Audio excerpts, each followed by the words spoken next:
Have you ever wondered how a spiritual movement born in the Punjab countryside transformed into one of the most formidable empires in South Asia? An empire that challenged the might of the mules, defied Afghan invaders, and held its ground against the British, all while rooted in principles of justice, discipline, and equality. It's a story of struggle, of faith turned into fire, of a people who had been persecuted for generations, rising to carve out not just a kingdom, but a vision. Let me take you back, not just to a date in a textbook, but to a moment when the soil of Punjab trembled not from conquest, but from awakening.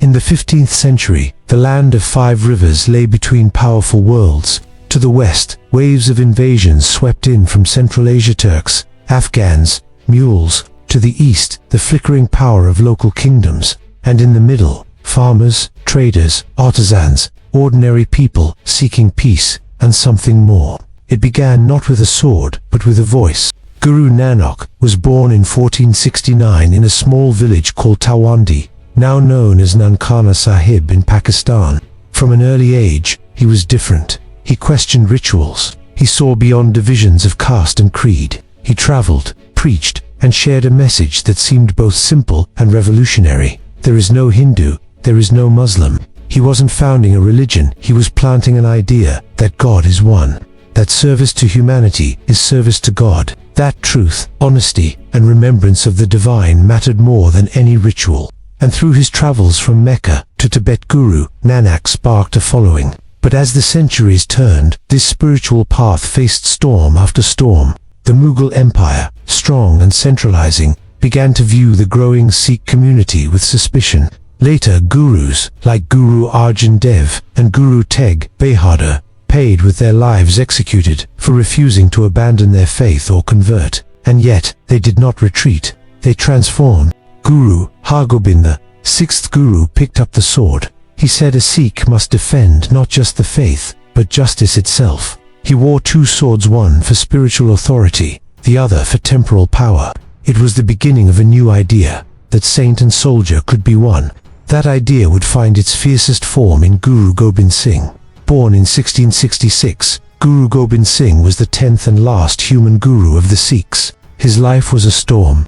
His father was beheaded in Delhi by the mules. His mother and 2 younger sons were martyred. He himself faced battle after battle. But from this fire, he forged something extraordinary.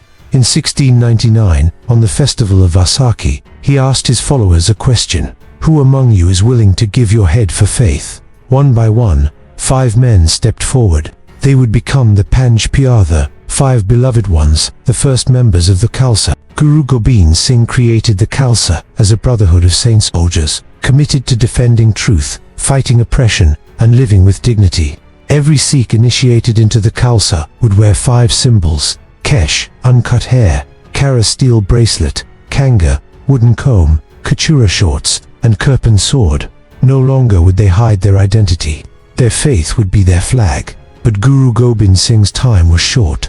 In 1708, he was assassinated. Yet before his death, he made a powerful proclamation. From now on, there would be no living guru. The guru would live on in the scripture Guru Granth Sahib and in the community itself. And so, the spiritual movement had transformed, from song to sword, from prayer to resistance. But now came the question, who would lead them next? In the years after Guru Gobind Singh's death, Punjab descended into chaos. The Mughal Empire was crumbling. Persian invaders like Nader Shah looted Delhi. Afghan warlords like Ahmad Shah Durrani ravaged the north. And in this darkness, the Sikhs reorganized. They didn't build a kingdom overnight.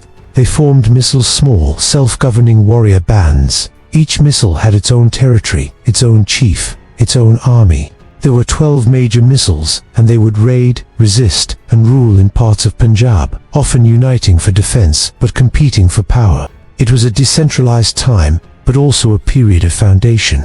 The misls built fortresses. They trained cavalry. They protected pilgrims and peasants. Slowly, Sikh power spread. And then came the man who would unite them all, Ranjit Singh. Born in 1780 in Gujranwala, now in Pakistan, Ranjit Singh was not born into wealth or prestige. He lost one eye to smallpox. His voice was soft. He wasn't tall or fearsome, but what he lacked in appearance, he made up for in vision. By the age of 10, he was already fighting in battles. At 17, he captured Lahore, and from that moment, the rise of the Sikh Empire began in earnest. Ranjit Singh did something no one else had managed in centuries. He unified the misls. Through diplomacy, marriage alliances, and sometimes force, he brought the warring factions under one banner. By 1801, he was crowned Maharaja of Punjab, not a king of just one misl but of an empire. And what an empire it became, stretching from the Khyber Pass in the west to the Sutlej in the east. From Kashmir in the north to Multan in the south, the Sikh Empire under Ranjit Singh was a regional powerhouse. Lahore was its glittering capital, Amritsar its spiritual heart. But what made this empire truly unique was how it ruled. Ranjit Singh was a Sikh, yes, but his court was a mosaic of faiths. His prime minister was a Dogra Hindu, his foreign minister a Muslim. European generals, including French and Italians, trained his army. He banned cow slaughter to respect Hindu sentiments. He donated gold to Hindu temples and preserved Muslim mosques. He outlawed slavery. He modernized the military. And perhaps most remarkably, he refused to plunder Delhi, even when he had the chance. There was discipline, yes, but also restraint. The army he built, the Khalsa army, was one of the most formidable in Asia. Trained in European style, equipped with modern weapons, fiercely loyal, and deeply rooted in Sikh tradition, they were the pride of Punjab. When the British looked across the Sutlej, they saw in Ranjit Singh a rival they respected and feared. But empires do not last forever. When Ranjit Singh died in 1839, the empire lost its anchor. Succession battles followed. Court intrigue, betrayal, and British interference tore through the kingdom like a storm. His son Karak Singh was weak.